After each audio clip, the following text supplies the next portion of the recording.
So feel free to give it maybe 2, 3, 4 more minutes if you'd like. Yeah, in any case, people can always watch this at a later stage if they don't join this session. Right.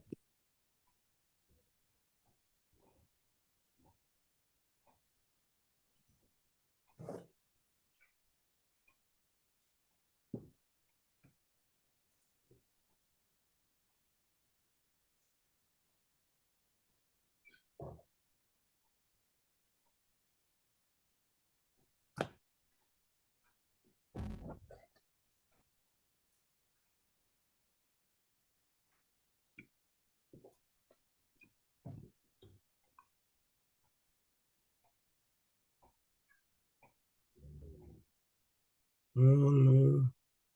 Start in 2 minutes.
Good morning, everybody.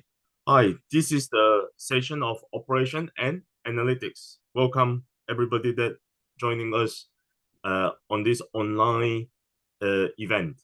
Now, the title of this session is Shaping Future Leaders Through Sustainable Operation and Analytics in Business Education for Innovation and Responsible Management. We have 4 esteemed speakers here. First one is Professor Ali Amnaruza from University of Surrey, and then Professor Tatin Gan from Brunel University, London, and then Professor Bilal Gopina from University College London, and Professor Dato' Raja Rasia from University of Malaya, that is in Malaysia. Now, I will introduce each speakers again when coming to their sessions. Next.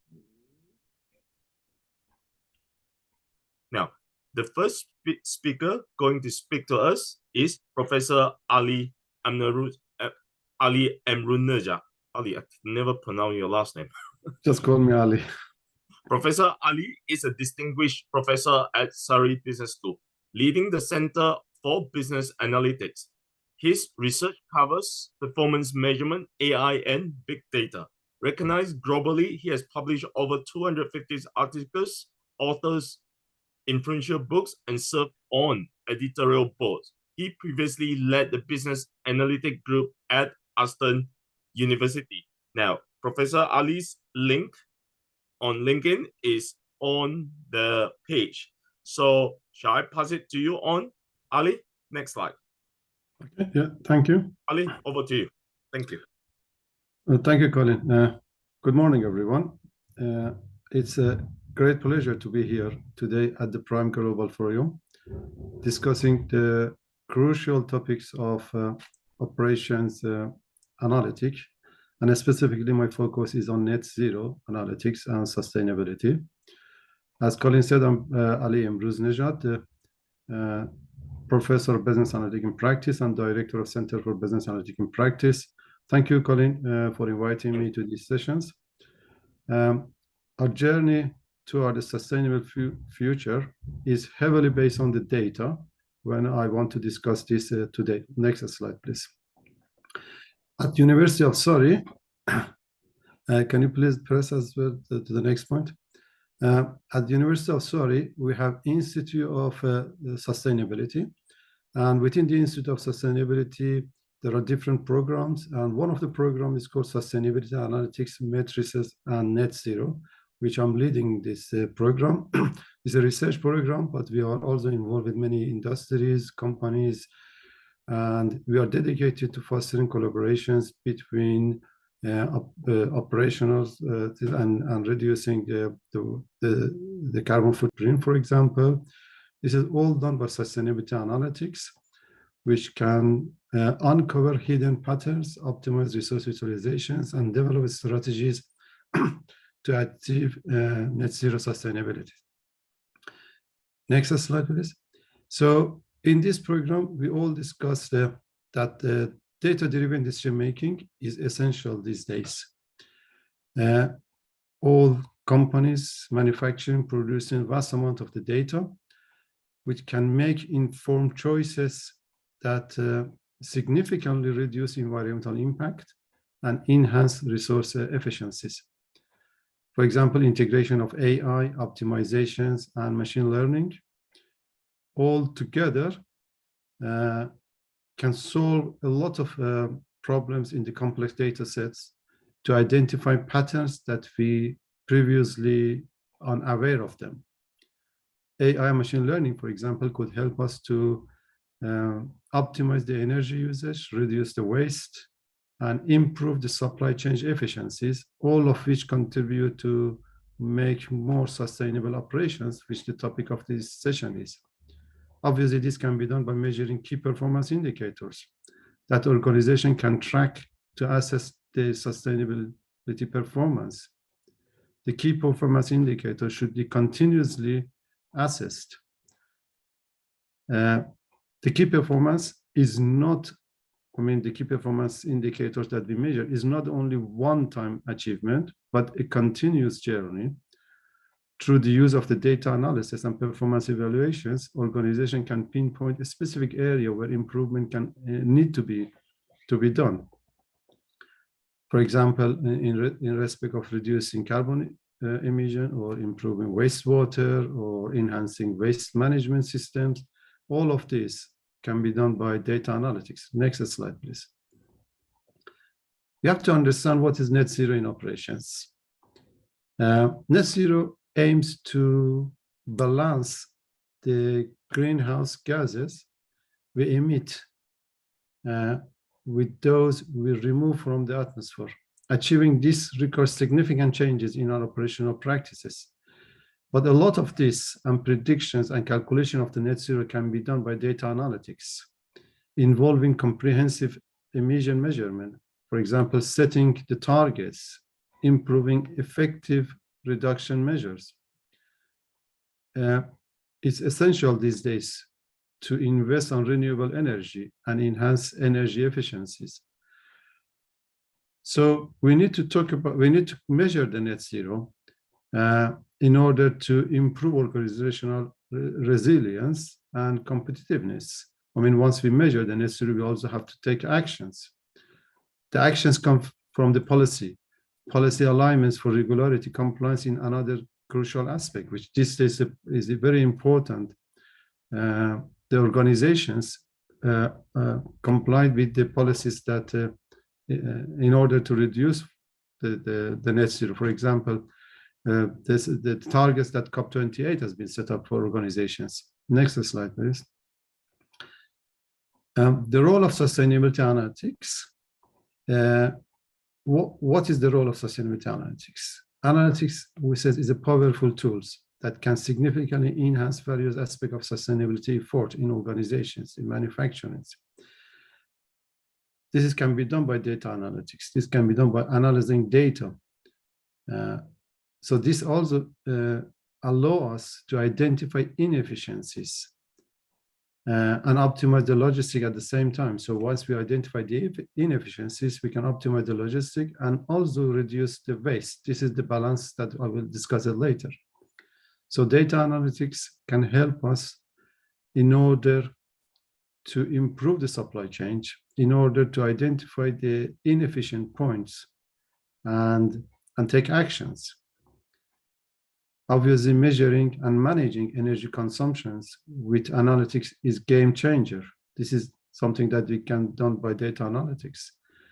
And we can also find the patterns of the energy consumptions. and continuously monitoring energy usage, for example, in real time these days, we can do it. Identifying the patterns in real time.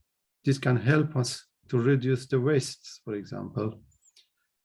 By understanding the patterns, companies can implement targeted energy saving immediately and take action immediately. I mean, the policymaker can take action immediately once they see the patterns, the energy increased or the energy decreased, for example. Through all of this can be done through the use of predictive analytics as well. I mean, by predicting the maintenance failure, we can, for example, find out if something is going wrong in the companies, in production lines. If we can predict it in advance, or AI can help us to predict in advance, that would also help us in order to reduce the net zero. We do not waste time, for example, and we do not waste the work that need to be done because of the power down. Next slide, please. Enhancing operational efficiency and net zero is the main aim in sustainability. An example, for example, implementing predictive analytics, I says, for demand forecasting. By accurately predicting demands, organizations can optimize their production schedule to reduce waste once we predict the demand, to ensure that they are only using necessary resources. This also leads to more efficient operation and minimizing the environmental impact. By analyzing the production optimizations, we can identify the bottleneck, for example, inefficiencies and area for improvement. This is not only enhancing the productivity, but also reducing the energy consumption, which eventually would be a journey toward the net zero goal. Quantifying carbon footprint is another challenging. How to quantify the carbon footprint in order to measure them and in order to reduce them? We need some analytical tools which we can measure and impact and find the impact of initiative to track the progress over time. I personally work on several modeling and develop a model called data envelopment analysis to make a balance between productivity and net zero, but also considering the circular economy, which is principle for net zero operations. By focusing, for example, reusing, recycling, we can create a more sustainable operational model. Perhaps all of this can be done by monitoring energy consumption trend, because by monitoring energy consumption trend, we can see what's happened to the production line. Next slide, please. I talk about balancing productivity and sustainability. This is where the challenge comes in analytics. If the productions increased, say, for example, in car company production increased, obviously they also produce more CO2 emissions. This is inevitable. As we produce more, we also produce more CO2. So that is called a bad output or undesirable output. It's a byproduct. We don't want that, but this is inevitable. How we can make a balance between productivity and net zero, between productivity and the carbon footprint? This is the challenging that these days the operation is needed. The balance between productivity and sustainability. Next slide, please. So the trade-off that I was speaking require a specific data modeling or data analytics and optimization modeling to find that. But as an example, let's also focus on because this is specifically the PRME one is about the schools and the universities. Let's talk about the net zero schools and universities. Educational institutions are at the forefront of the sustainability effort, demonstrating how net zero initiative can be successfully integrated into their operations while maintaining, for example, the academic excellence. For example, considering reduction of the carbon footprint in schools, in university by installing solar panels, maybe by implementing energy efficiency lighting, by being paperless and encouraging sustainable transport operations, All of this would help us in the school and universities toward the net zero, but we have to be aware of this, to not trading off for academic excellence. The academic excellence should be kept. At the same time, the net zero will be reduced. The University of Surrey, for example, has adopted significant sustainability changes in continuous monitoring its sustainability measure and to ensure progress toward the net zero. Surrey has demonstrated the importance of holistic approach by analyzing data that we have at the university, involving all the stakeholders, from students, from faculty member, administrations, all of this, and even wider community at the university. This has been done only by analyzing data, by setting clear, achievable target, and regularly monitoring progress, which is crucial for success. In conclusions, the journey towards net zero everywhere, in all productions, and also in school and universities, offer a powerful example of how we can integrate sustainability into our operations without sacrificing academic excellence in universities, but in supply chain, in production line, whatever we do, it should be without, whatever we do in order to reduce the net zero, it should be without sacrificing the quality of the productions. And this can only be done by data analytics.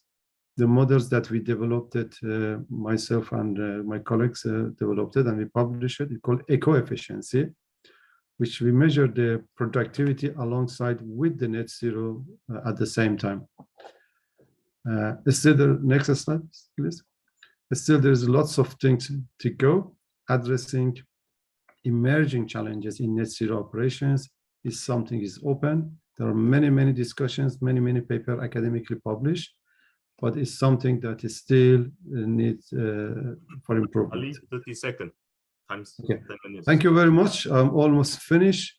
I mean, the open question left at the end is how to balance between net zero and operation. As I said, there are many publications, but there is no real implementable model as being set up at the moment, as far as I know.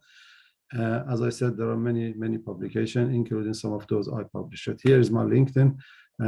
Keep in touch and let's have discussion further at the end of this session. Thank you very much, Dr. Colin Fu. Thank you, Ali.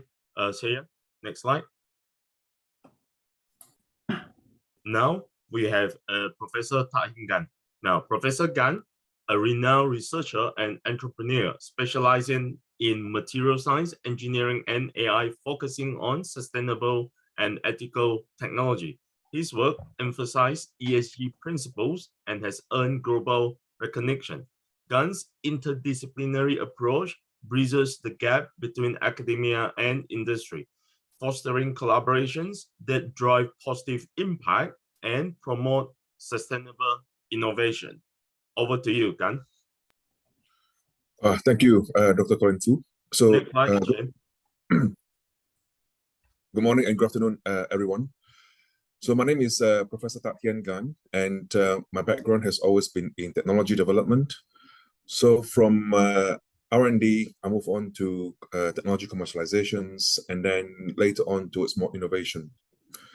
Recently, I took on the role of training to see how we can technology transfer from all the R&D work that we have developed into more vocational training, so that it can benefit underprivileged students and community.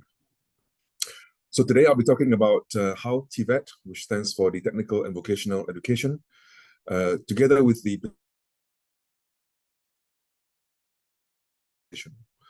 next slide, please.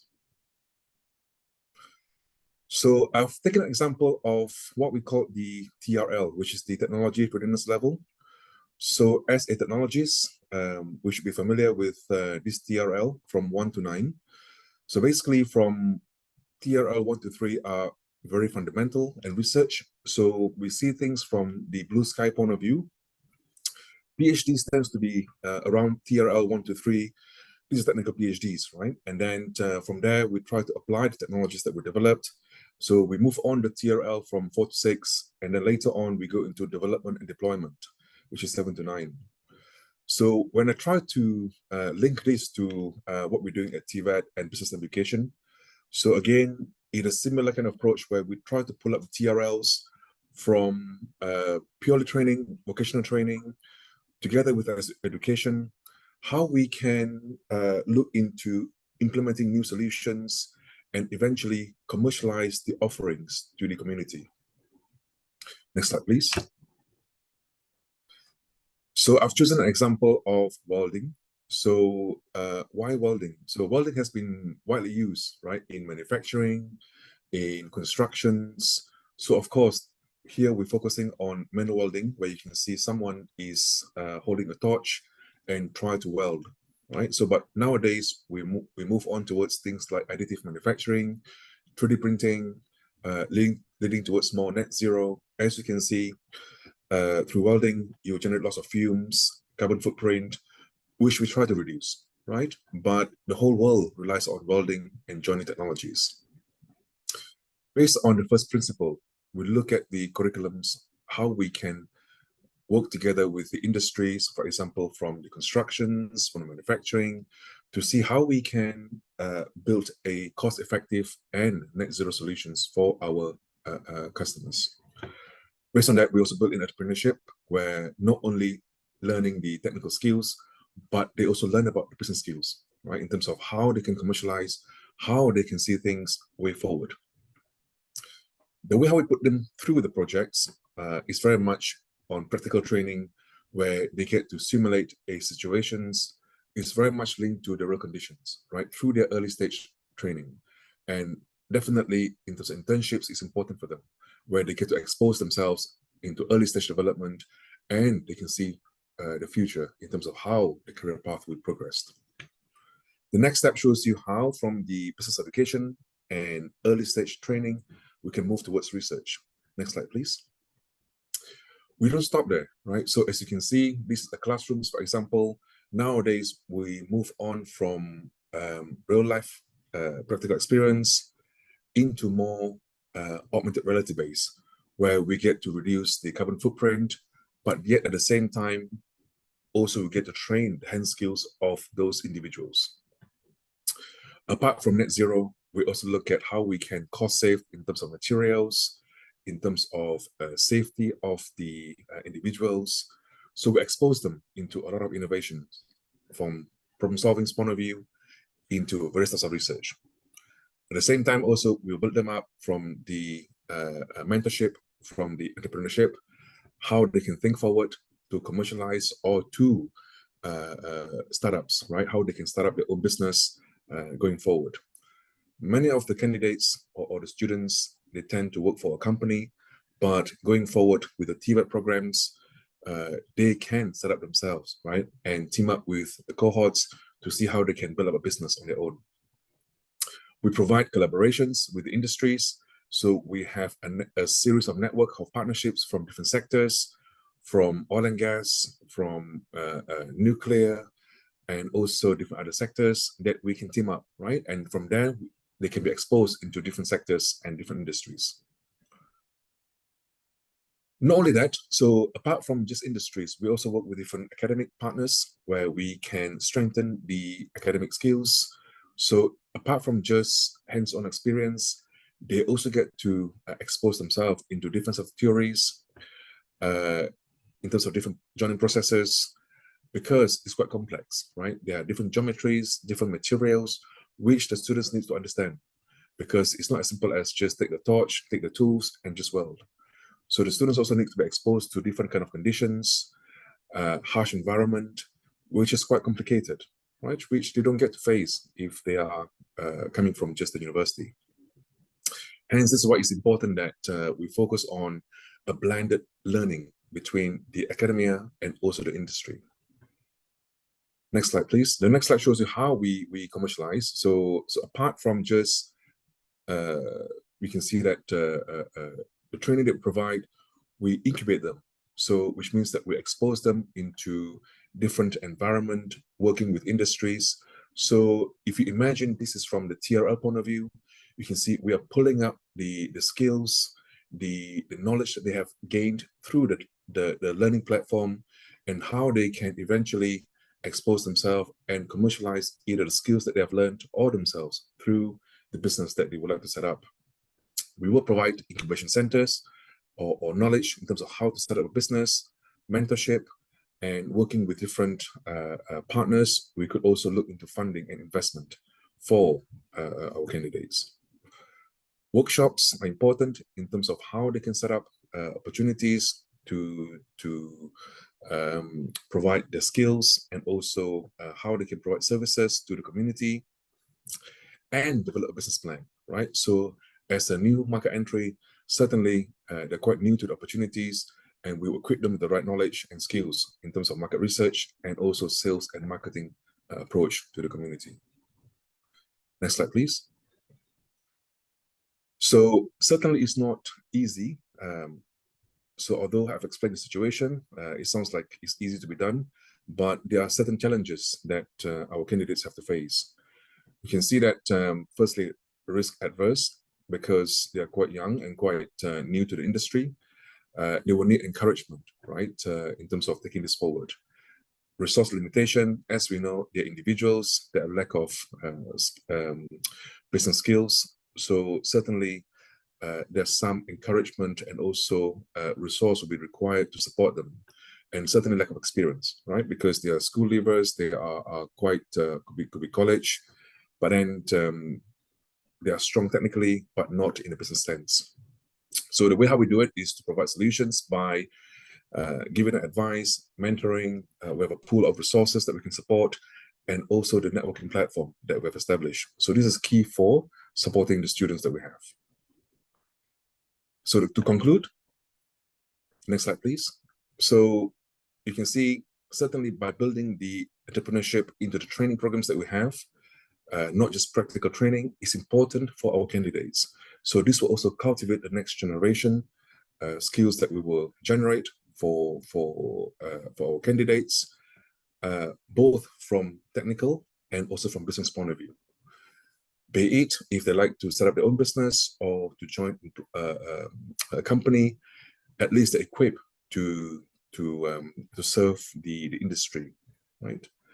And at least we're creating jobs to improve the economy, and also help to develop the economy further from the manufacturing and construction point of view. Thank you, everyone. Colin, you're mute.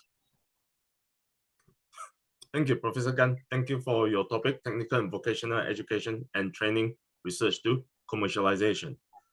Shane, next slide, please. Now we have Professor Bilal Gopina.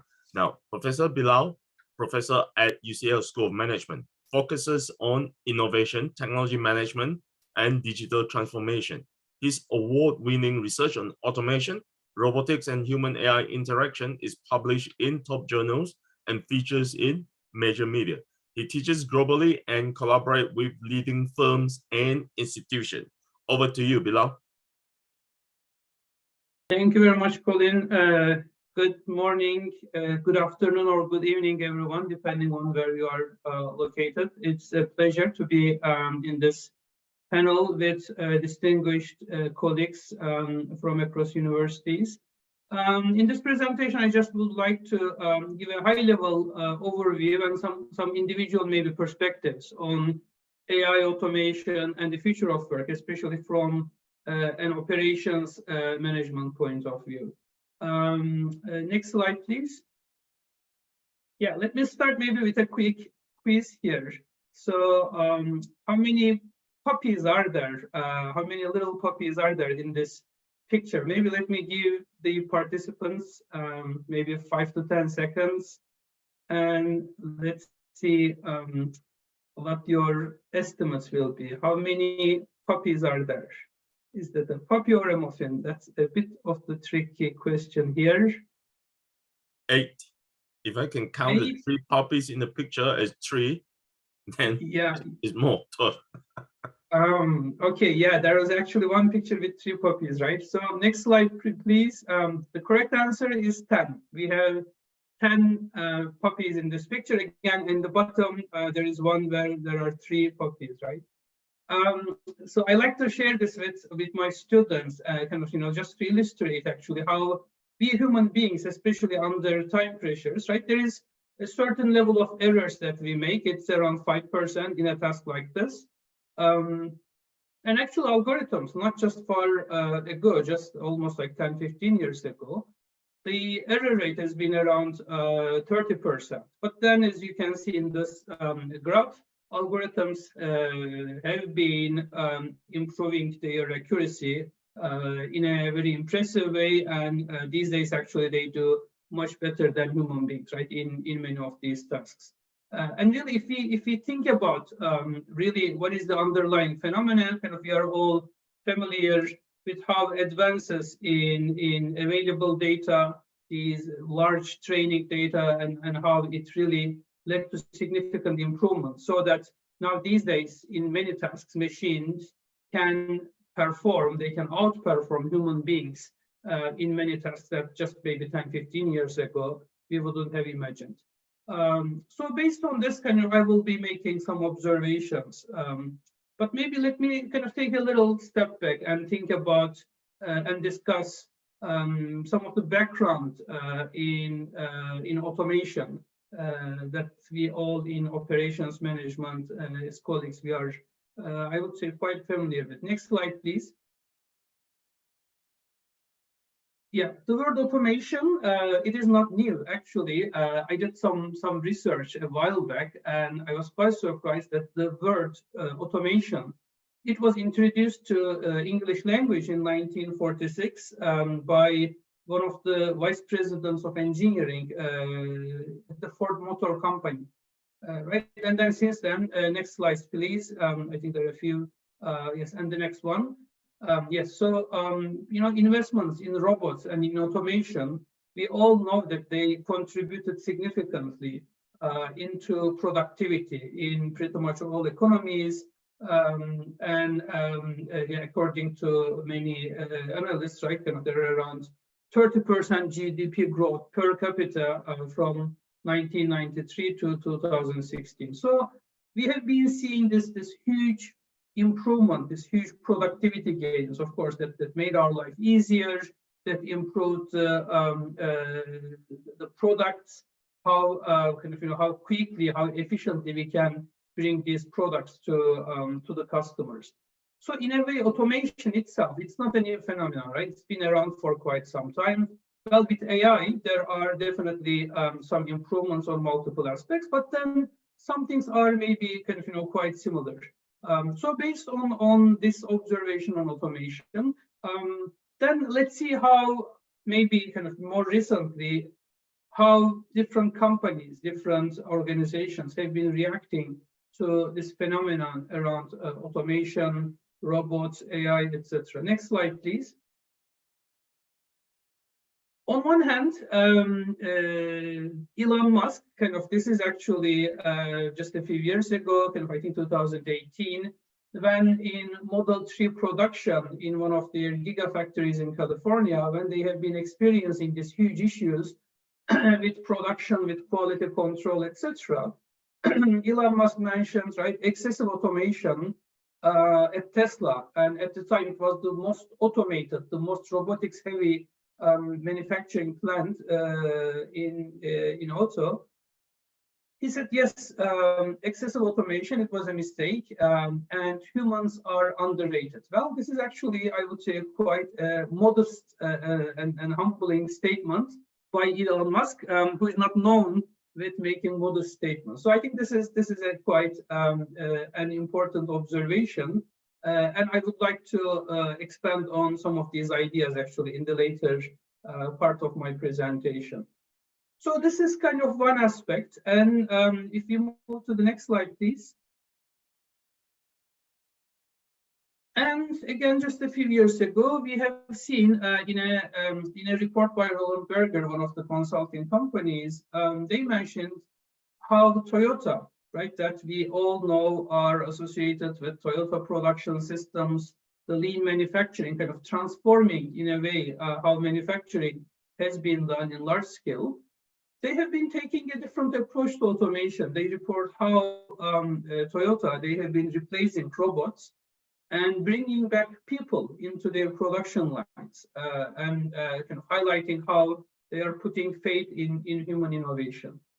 So, I mean, looking at this particular example, one can kind of see how companies like Toyota, although automation, there have been significant productivity gains, but maybe there were other aspects of automation, the challenges around automation that can be relevant, that can be quite critical for companies. And next slide, please. So based on some of these observations, we conducted some research with my PhD student, Iazo, where we collected data from more than 5,000 Spanish manufacturing firms across 20 different manufacturing industries from 1990, where we basically investigated how, as companies automate, right, including kind of purchasing and making use of robots. Of course, productivity gains are kind of quite expected, so there is nothing maybe new there. But really, could there be some connection? Could there be some link between automation and innovation activity and innovation practices? So that's been something that we investigated, and we had some interesting findings. Kind of, next slide, please. Maybe just in this, yes. So one major finding we had in this particular research was automation. It could be a hindrance to innovation. Actually, when we analyzed these large-scale data, one thing we found was as companies automate more and make use of robots, we observed a detrimental effect, especially on process innovation by these firms. Meaning that as they include kind of, more robots into their production systems, there can be some downsides of that, especially in process innovation. And actually, this process innovation, this negative effect, it's been more salient in complex manufacturing. And so based on this, we made several observations. Well, first of all, when you look at the data, it doesn't mean that when you automate, you no longer need innovation. It doesn't really have any benefits. In contrast, as you automate and as you as kind of process innovation, it still matters quite a great deal for the companies. What we notice is process innovation still has a very significant impact on the sales of products by these companies. So it kind of highlights how maybe there may be certain downsides of automation that maybe we may need to take a more careful approach. And in fact, there has been some research by ethnographers, by sociologists, how by automating maybe things prematurely or by automating without careful consideration, sometimes human beings who are involved in the production systems, they may be just converted into simple, just pushing the button and just being an observer in the process rather than being actively engaged in production systems, which may then have a potential negative impact on innovation performance. Next slide, please. And yeah, kind of one other observation we had was this negative effect was more salient, greater for the younger firms, suggesting that maybe for larger firms, they can mitigate some of these potential issues with automation, but for younger firms, this can be more of a concern. Next slide, please. So what to do? How can we address these challenges, especially looking at 10 minutes. From our perspective? So there are three main observations I would like to have. Next slide, please. First, advanced skills. I think regardless of what we do in education as educators, one thing that's clear in this graph, you can see how higher, more advanced degrees, the gap between the earnings of the advanced degrees and the lower degrees has been expanding significantly over the years. And I think we will see that trend, the more recent technologies, more advanced technologies, it requires more advanced skills. And I think that's an observation that is something that we as educators should keep in mind, and maybe to push for developing advanced skills for the students, and especially research-driven skills, where we can be at the forefront of research, and then we can translate these into practical advanced skills for the students. The next slide, please. The other is innovation skills. I mean, this is easy to say, but with advanced skills, I think we want students to experiment with ideas. We want our students to be open to innovating. This is one example. This is the first Instagram post by Kevin Systrom on this slide that you can see. Well, he was a software programmer. He had the skills, and in 2010, just with a quick, simple idea, well, how about we have this nice filters so that it will make our photos a bit more impressive, a bit more exciting. And with that simple idea, because he had also the advanced skills, he built the company in 2010. In 2 years' time, he sold it to Facebook. I think it was $1 billion that they paid for his app. Next slide, please.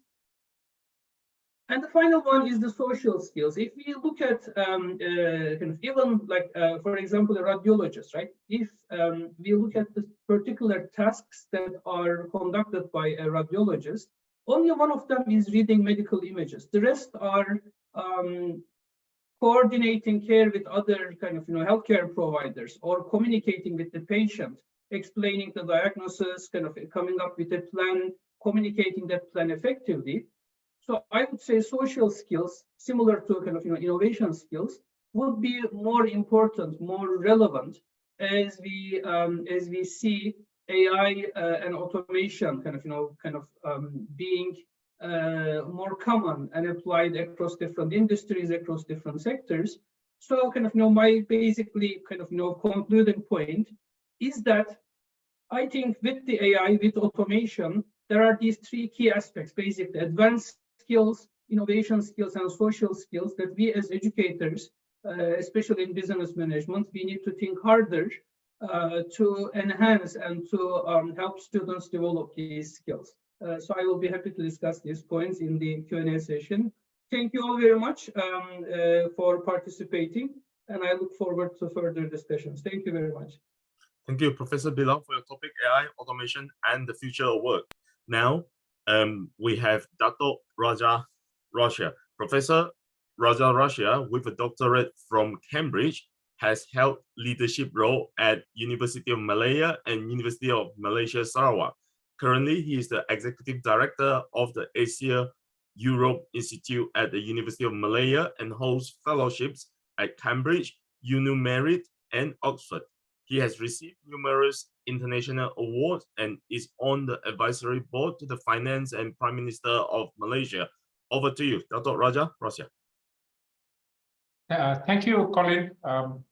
Can I have, this slide here. Let me note 2 points before I start presenting. Let me mention first, because not only that I'm busy, I believe that my slip disk problem doesn't really allow me to make it glossy.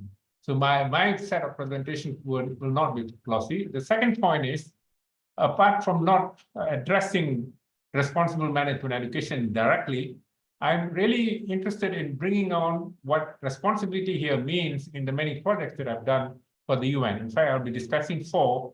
And in doing so, I'm actually deliberately focusing on projects that are done in the developing countries, especially in least developed countries, simply because I'm sure the others here, my previous excellent presentations that we heard from the 3 before me, will articulate the aspects that are important for those who are at the front end.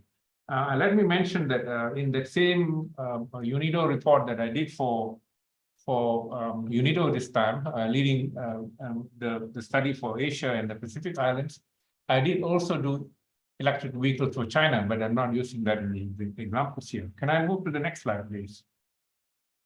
Yeah, in making that point, obligation to make societal contribution from the scientific advancement, the knowledge that it generates. To me, that's important. And that responsibility I think from the time I did my first degree, which was on business management, specializing on accounting and operations research, it actually is addressed then, not that all businesses move towards that direction.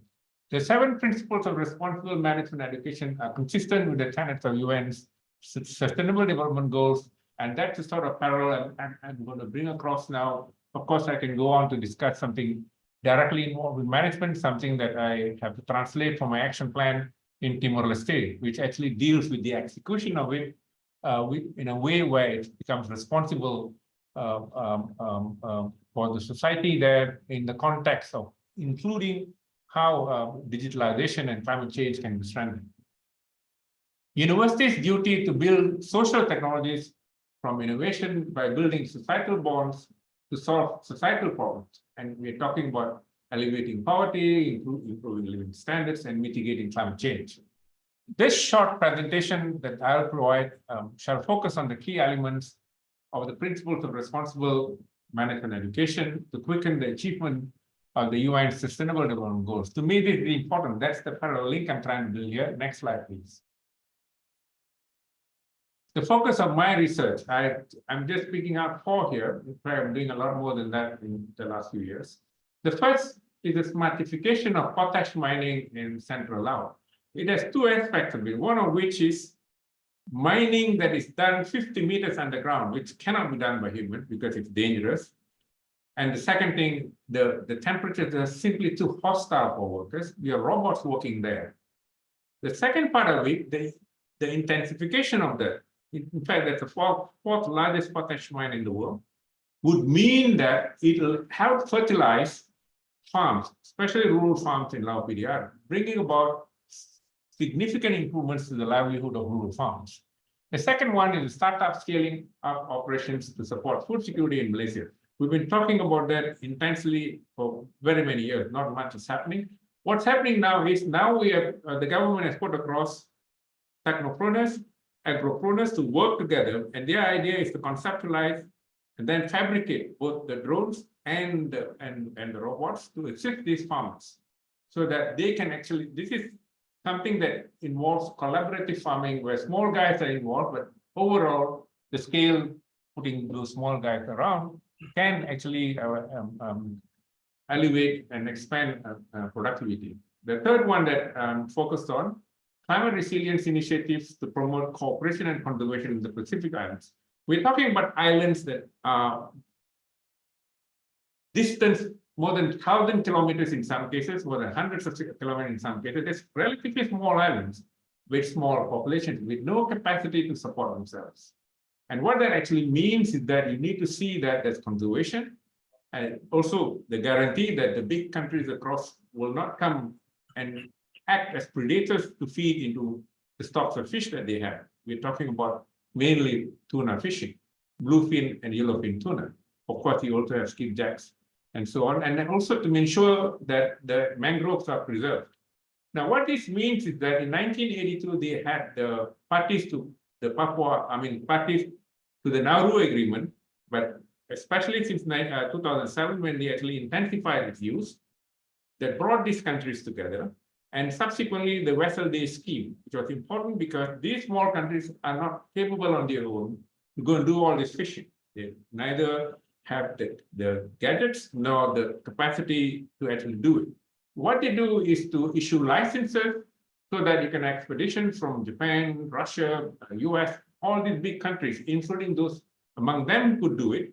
They tax them quite extensively, so much so that in one of the countries, at least, Micronesia, we're talking about around 80% of government revenue coming from this kind of taxes, and they actually help support healthcare, support education of children, and so on and so forth. To me, this cooperation is important in ensuring there's conservation, and at the same time, there's also incomes for these people to alleviate poverty. It's again very much in sync with the Sustainable Development Goals. The last one I'd like to mention here is digital monitoring to support landslide prevention in Malaysia, so that you can have these systems using photonics, where people can actually see these things coming, and therefore they can actually ensure that those landslides don't happen, or at least you move the population from there.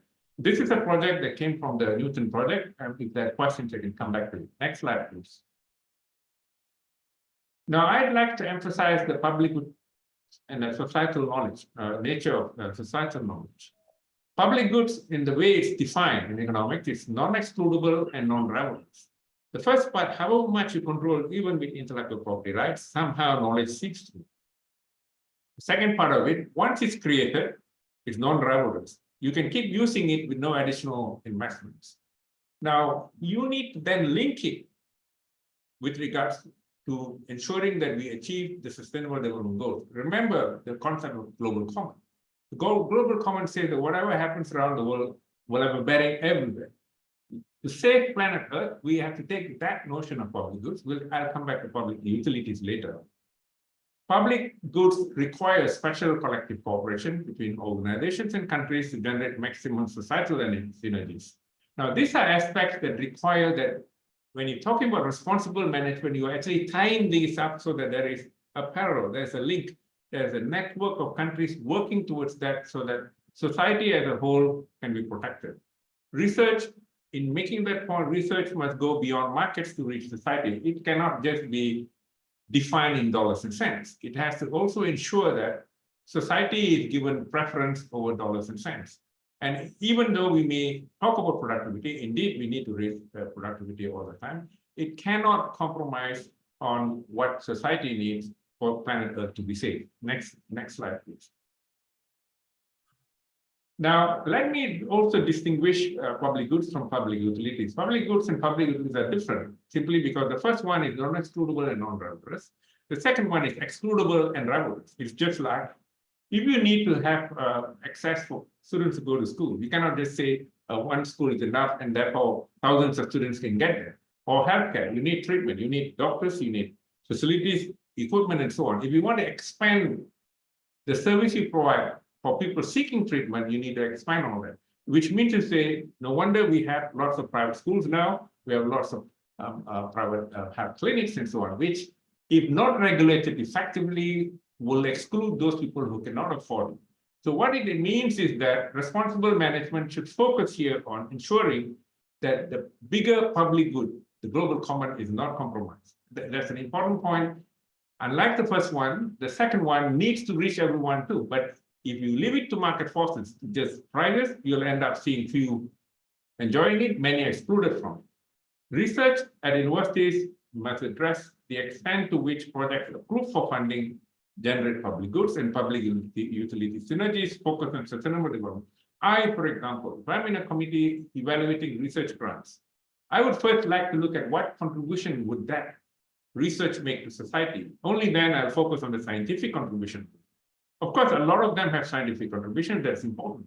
But once you take this approach, the approach of monitoring it, appraising it to ensure that it actually ends up delivering the desired goals will in fact take place, which is why the government, because it's a public good, money that comes from taxes and so on, the way, say, the corporate helix handles in Europe, it makes sure that critical stakeholders have the objectives met.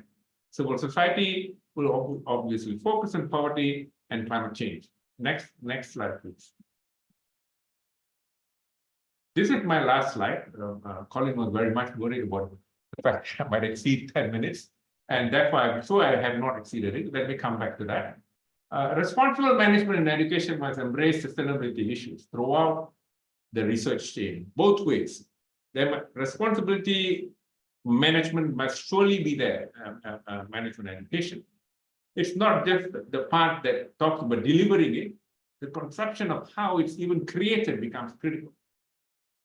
Societal accountability must be a key part of research initiation. Monitoring and the final outcomes subjected to appraisal to meet sustainability targets. If we are going to link and not just mechanistically achieve sustainable development goals, we are interested in seeing that they are realistically and really appropriated by the population as a whole, the masses as a whole. I think that sort of a monitoring and appraisal is critical. The quadruple helix that evolved from the triple helix in Sweden, which brings together the pillars of industry, unity, university and government, that's the triple helix. Now that you have civil society, suggests that societal objectives can be met.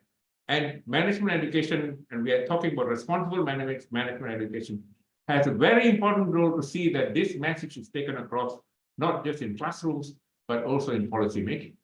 The pursuit of the principles of responsible management education involving purpose, values, teaching, research partners, practices, and sharing constitute compact interrelated dynamics that brings together elements of public goods associated with knowledge that resonate well with sustainability. I'd like to stop there. Thank you, Colin. Thank you, Professor Rajarasha, for your topic, Achieving Prime Principles to Industrial and Economic Development, focusing on sustainability, innovation, technological advancement using operation and analytic. And lastly, myself, I am currently a program director, MSc Business Analytics, and appointed associate professor at UCL for MSc Marketing Science. Next slide, Shane. My topic will be a cognitive AI framework to shape future ready minds. Hang on, let me set timer for myself. So my topic basically is based on cognitive framework. Now, I'm sure a lot of us know about Bloom taxonomy. Bloom taxonomy has been something that has been together with us whenever we study in the university, in the school. It's about thinking. The one on the left-hand side, the one you see on the left-hand side in front of you, remember, understand, apply, analyze, evaluate, and then finally create. That is talking about how human is able to improve their thinking capacity in that sense. Now, with the generative AI come to play, we are wondering whether is there a need to remember, because generative AI give us ability to store and to retrieve information and then again to apply, because a lot of automation of tasks, repeated tasks, can be just done by generative AI. Because of that, I created a framework called Cognitive AI Framework, which is based on Bloom taxonomy. Now, the level that I created, which is explore, that means we understand the topic that we want to explore, and then we prompt, we question with the generative AI. And then with that questioning, we engage with the generative AI, we collaborate with the generative AI to get whatever output that we like. And then obviously we examine the output by analyzing and evaluating whether the output is hallucinating or is that somewhat factual.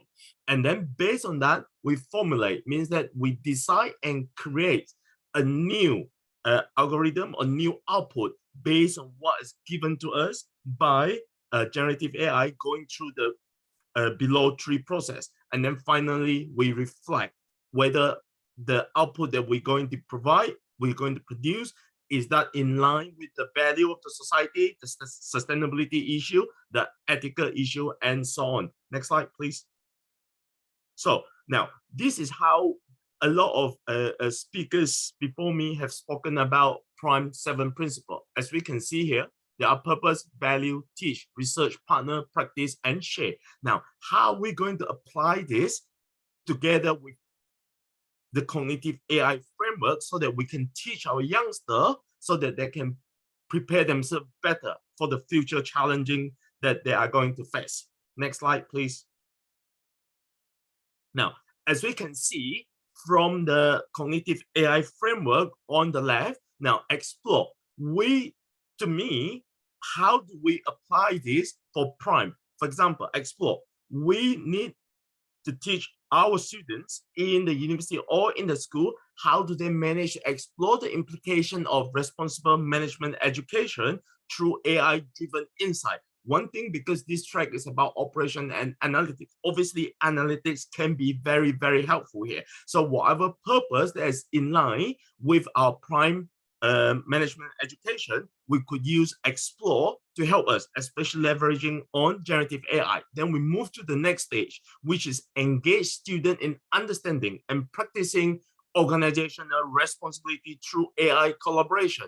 Now, the keyword here, understanding and practicing, means that we do not just take whatever that's given to us.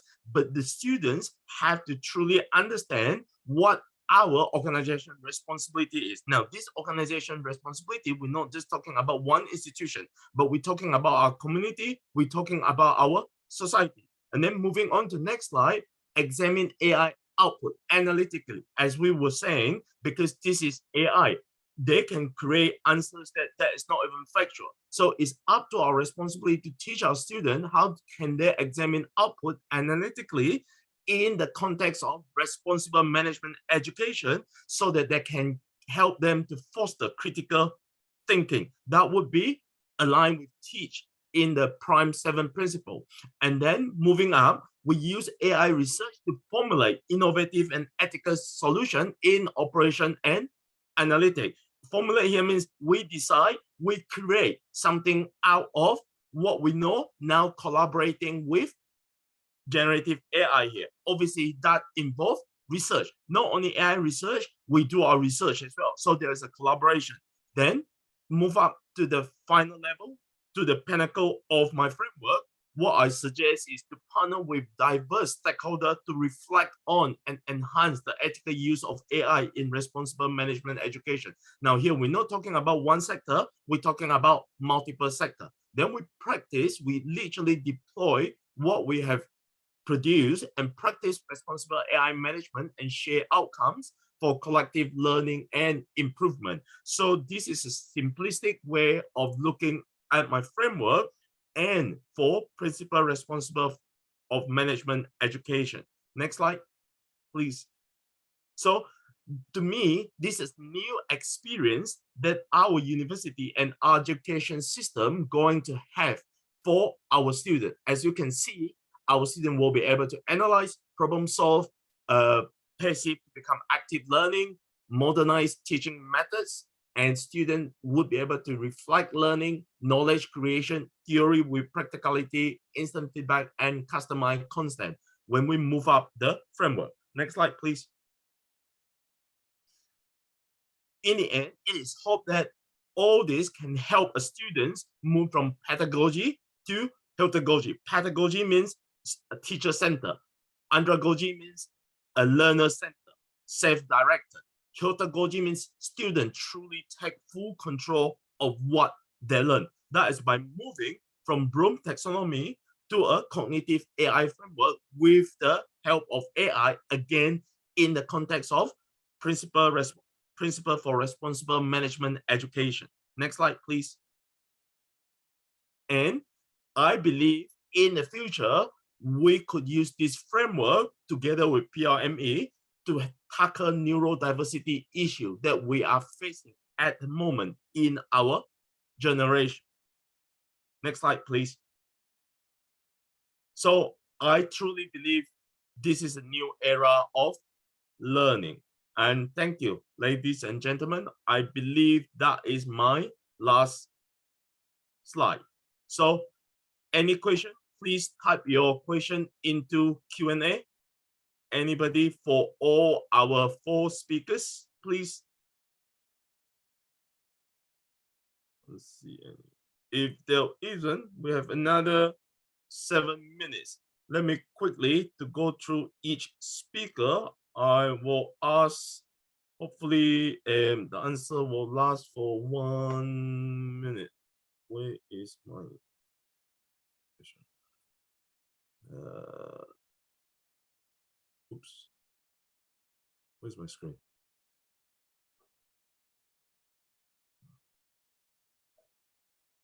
Shane, how do I get back my? Oh yeah, so sorry, it's in the chat. Okay. Colin, we have 25 minutes too, so feel free to take your time. We don't have to have a timer if it's too troublesome. Oh, we're 25 too. So what time we finish? I thought we finished at 9:30. We finished 50 past the hour. 50 past the hour. Oh, okay. So we still have a bit of time. It's good. Okay, let's pause the cancel. Good. Anybody, any participant, have you got any question?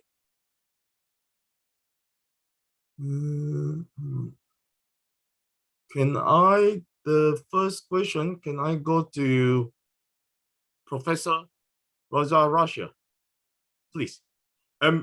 Professor Raja, how does the research project of yours on the Pacific Island help sustainability? Can you enlighten us on that, please? I lost you in between, but that's okay.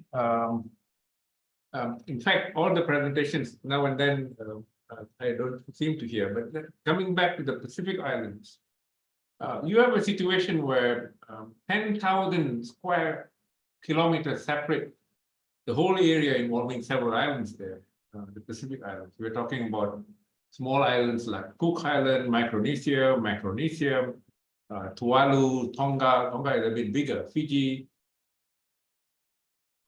the biggest.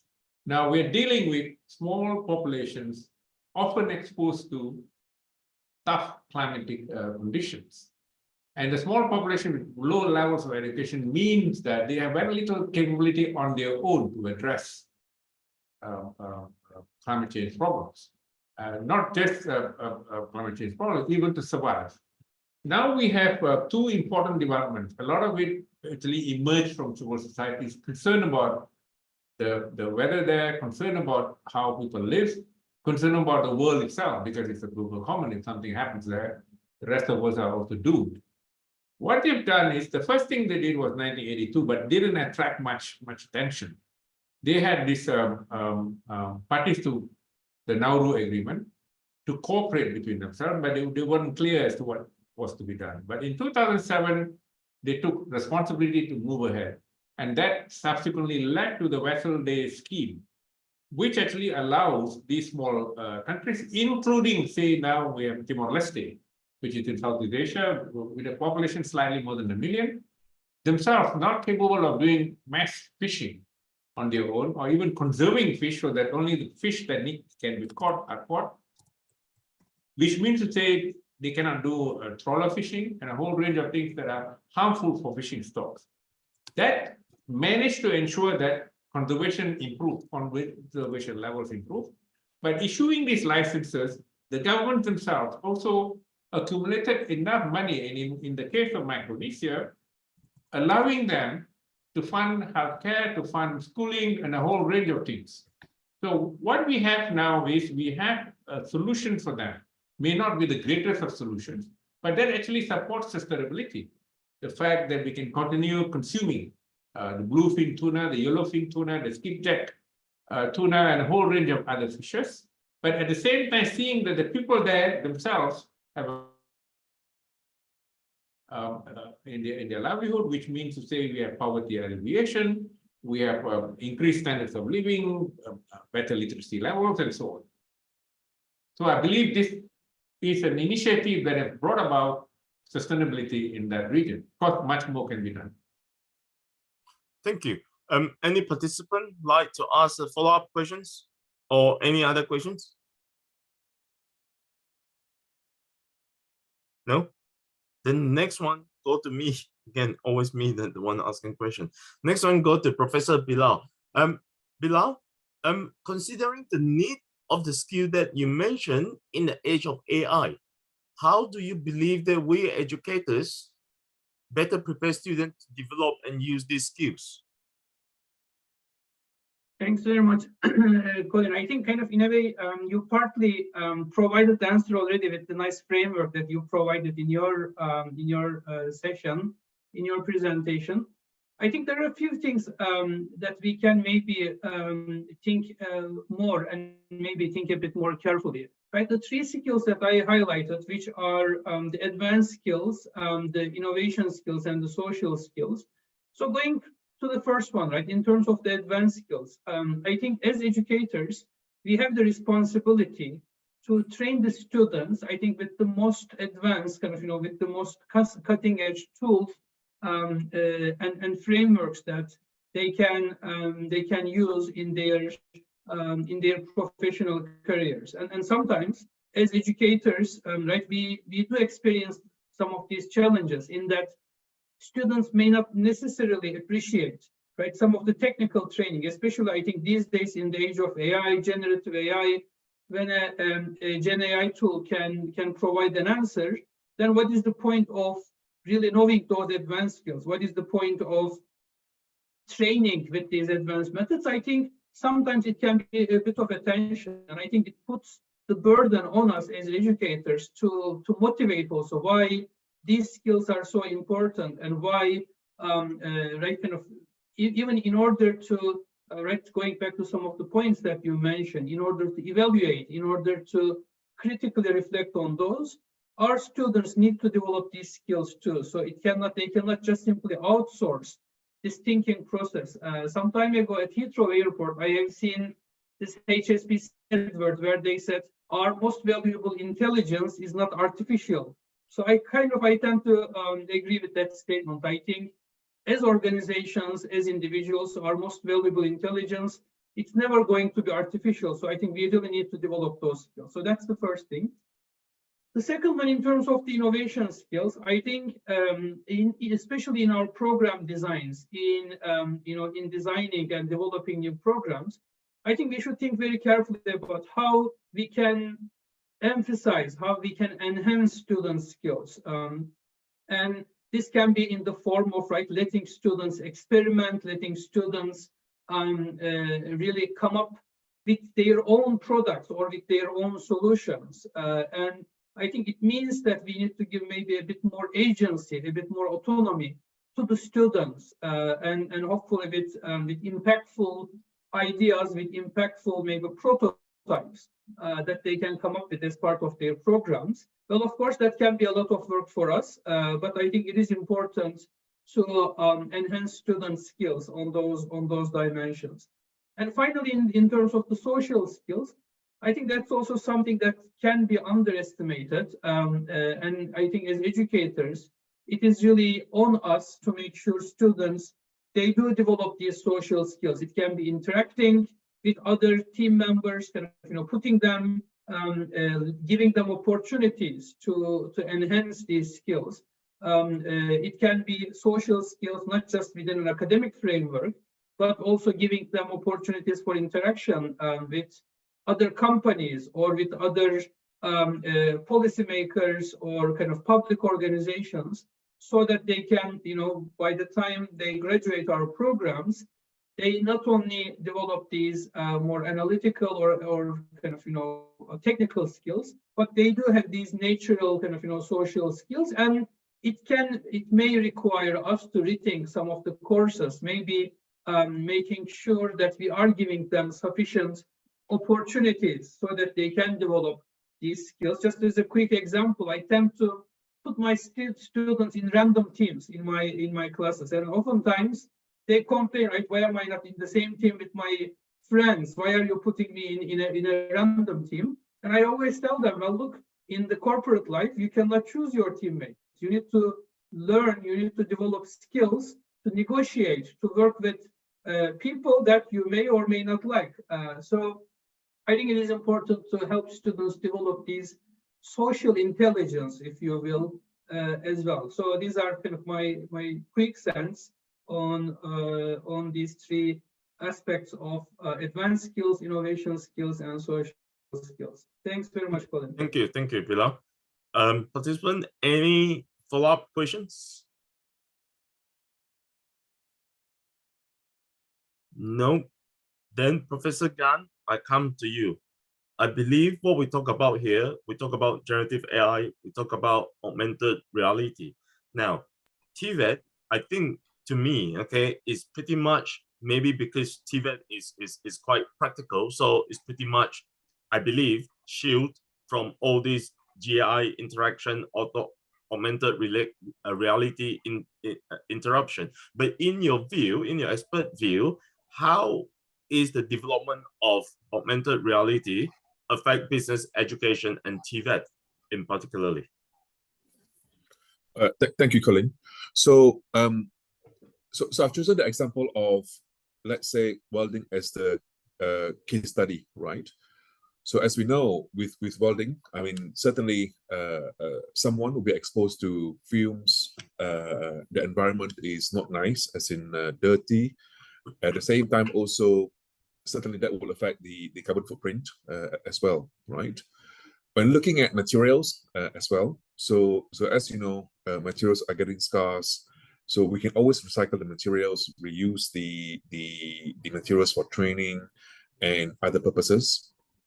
So as technology evolve, I mean, looking from the development point of view, so my background has always been in sensors, instrumentation, and nowadays you can see that there are more and more new tools being developed, especially moving towards, like you said, the augmented reality with built-in AI capabilities.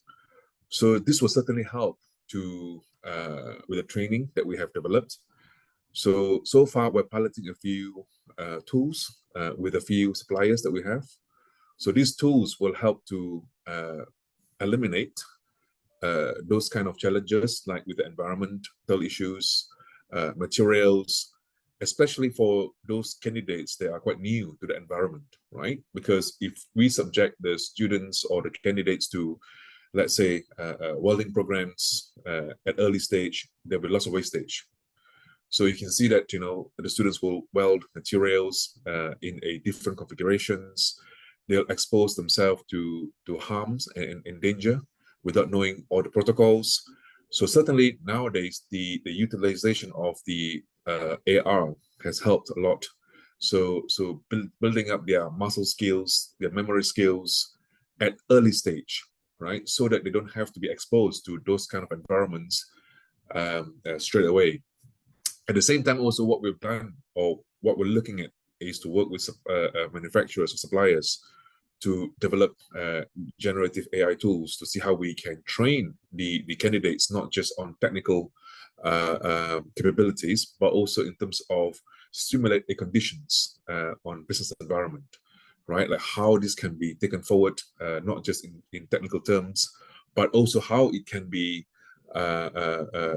provide an environment, right? For example, I know now in the past we talk about metaverse and other applications. So this has certainly enlightened the ability of the tools to simulate situations where we can provide an environment, an ambient, where a model of the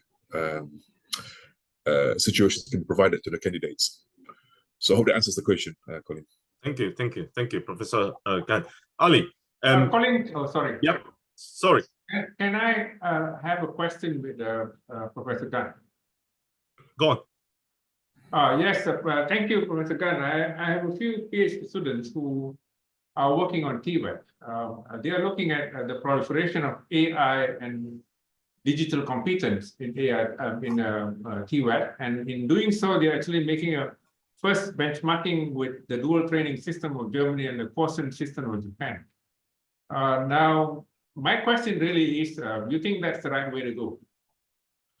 So I don't think we can rely on AI fully at this stage because it's still at infant development. So we work with a company in Spain to utilize the tool, and we're still assessing, right? There are some challenges at the moment to see how we can fully rely on the AR tools, right? But it is getting there, I must say. I suppose what Professor Bilal said, excessive intrusion of AI. Okay, qualified there. Okay. Yes, that's right. So perhaps, I mean, we are very keen to assess the tools that that are there in the market, because I mean, our programs are certified programs where once they have finished the training, then they can join the industry, right? So they can go and do the practical work, etc., which is important for us. So perhaps I think we should follow up after this meeting or after this discussion and see how we can team up. Yeah, that'd be useful. Thank you both, Professor. Ali, just now you talk about eco efficiency, I believe, at the end. How do you believe this model work? Colin, we talk about the production line, we talk about efficiency and net zero. What's eco-efficiency is making balance between net zero and between the actual production that we like to produce. So in any organization, manufacturing, there are some resources to use, and there are some production that we produce. And there are some tools, of course, we use it. We always want to increase the production, we want to decrease the resources we use, this is where the efficiency will appear. However, when we produce more, like for example, in automobile companies, if we produce more cars, we also produce more CO2 emissions. We also produce more moving to the wastes that the company would produce. But the balancing between these two is a model called eco-efficiency. How is possible to increase the production while we reduce the net, we're moving toward the net zero, we reduce, for example, carbon footprint, or in other words, we reduce any bad impact that the production may have. Professor Balal mentioned about the use of the automations, for example, in industry, and it may have a bad impact in some cases. So obviously, automation will increase the production. That is good things. But the bad impact should be measured as well. So that should be reduced. So both of them, the balance between these two is eco-efficiency. So the good output and the bad output. How to make a balance between these two? A model that is, we use it, a model that we call a data envelopment analysis can make this model because it's based on the linear programming, based on optimizations. Now predictive DE model can also use, especially with these days that we talk about the generative AI and things like this. But that's the whole thing is about balancing between the good output and the bad output, or desirable and undesirable output. That's where the eco-efficiency will become. Thank you. Thank you. Now, there's a question from our participant here. Now, I'll open up to any one of the expert. So the question is, there seems to be little critical thinking being done regarding AI or digital innovation at the corporate level. Will a graduate with critical thinking skill be valued in such corporation? Anybody? Maybe I can Ali, comment. Russia, Gan. Yep. Maybe I can kind of, start with a few remarks, and then colleagues can jump in. Well, I think definitely kind of, and I fully agree. When I talk to a lot of companies, of course, there's a bit of maybe a bit too much buzz and excitement around AI. I mean, I think a large portion of that is justifiable, but still, I think it is super important for organizations to have this critical evaluation, because it's not always a success story. We have seen many examples where like very promising, maybe startups, very promising. I mean, when we see only the successful examples, there's a bit of a bias, of course, there. So I think it is important for us as academics, as researchers, to highlight these potential limitations and how critical analysis could be very important for any new technology, like in the case of AI. And I think for our students, it is also very important. But going back to an earlier observation, for our students to be critically evaluating these technologies, they should be knowledgeable. They should be quite comfortable with these new technologies as well. So it does require some advanced training, some advanced education, so that they can be at a level where they can better appreciate and they can more critically apply some of these tools and technologies. So I think as academics, we have this responsibility to make sure our students are equipped with, they are at a level they can appreciate at least some of these technologies, but at the same time, they can be, sometimes, they can have this critical perspective and not just jump into any new technology that just appears to be fancy and that just appears to be fashionable. So yeah, these are my quick observations. Colin, can I just say a few words? Go on. Yeah, I look at AI as an opportunity. Just like all innovations, if we move from IR 1, 2, 3, 4, and we're talking about IR 5, obviously promises huge potential, but it's not a panacea. And I think the question was really a good one. Talked about the need for critical thinking. It has to address so many different things. And therefore, I think it needs to be there in order to see when it's relevant, whether it's relevant, and how it's executed. Thank you. Thank you. Anybody else? Ali, Gan, want to chip in? Ali, you mute. As Professor Rajat says, we move now to the AI 5, and we really have to be aware of how to use this in a positive way. And in a way that can be used for the learning procedure. Is not only just for generative AI, the solution is given, then how we can learn also from the AI. So maybe that's something we can think at, especially when we talk about this this specific framework of the UN, which is focused on education. Is important also to see how the AI can also be used for the learning procedure. And not just, for example, a student can use the AI for producing assignments or assessments or things like that, but how they actually learn out of the use of the generative AI. Thank you. Gan? Thanks, Colin. So I think from a point of view is of course there are good things and the bad things, right, about AI. So if we talk about the good things, is to support any development that a student wants to do. But on the other hand, if you too over-reliant on the system, then it will create a negative effect, right? Which means that you will always be relying on the tools itself to perform any task going forward. But at the same time, also, it really depends on how the question is asked or is being utilized, right? Because if you talk about, for example, Gen AI is a tool that is available, but then it doesn't mean that everybody knows how to use it. And again, this will create critical thinking in the sense of how this tool can be utilized properly so that it doesn't jeopardize the outcome of what is expected. Now, thank you. A question of me is like, obviously, in the session that we had just now, a lot of us talk about automation. A lot of us talk about net zero. A lot of us talk about public goods, utility goods, sustainability, and stuff like that.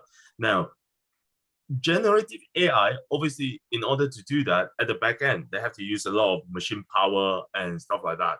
Now, what does the panel think about how is this actually help us to move towards the prime principle, especially towards the SDG 17? Anybody? Because to me, it sometimes can be a bit both. It's a bit contradicting. If you understand what I'm saying here. Yeah, if I chip in, when we use generative AI, obviously there's a lot of things is going behind that. So we put one, for example, question on generative AI to ask question. There's a lot of calculations to be done, and this will produce a lot of CO2 emission itself because it goes through the system. Now, one main challenge here is how to reduce the actual CO2 emission using by the computers that who produce the result for generative AI. I think this is very challenging. This is something that needs to be addressed. Thank you. Thank you. Anybody from other things? Otherwise, we have 3 more minutes. So thank you, Lavinia. Anybody have any other comment or feedback? 1 more minute.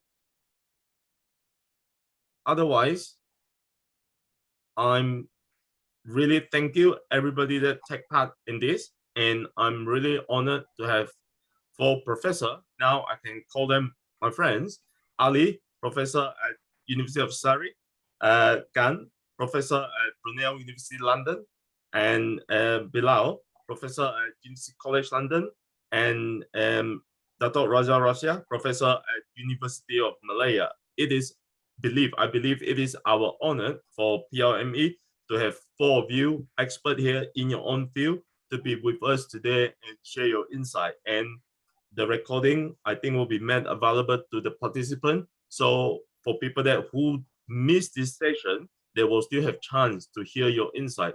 Really appreciate your support and help. Thank you. And I'm sure we cross our path again. Thank you, professors. Thank you very much. Thank you for all your organization. Thank you, Shane. Bye-bye. Thank you to all of you.